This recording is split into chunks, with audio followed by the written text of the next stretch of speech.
నటుడు నవదీప్ కు తెలంగాణ హైకోర్టులో ఊరట లభించింది. నవదీప్ పై నమోదైన డ్రగ్స్ కేసును హైకోర్టు కొట్టివేసింది.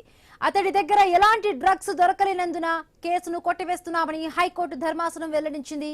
నవదీప్ తరపున అడ్వకేట్ వెంకట సిద్ధార్థ్ వాదనలు వినిపించారు.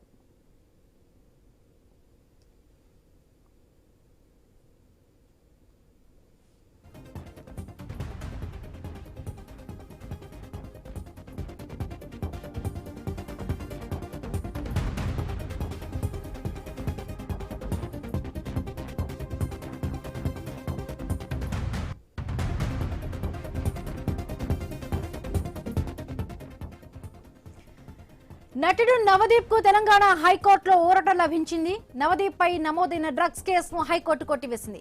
అతడి దగ్గర ఎలాంటి డ్రగ్స్ దొరకలేనందున కేసును కొట్టివేస్తున్నామని హైకోర్టు ధర్మాసనం వెల్లడించింది. నవదీప్ తరపున అడ్వకేట్ వెంకట సిద్ధార్థ్ వాదనలు వినిపించారు.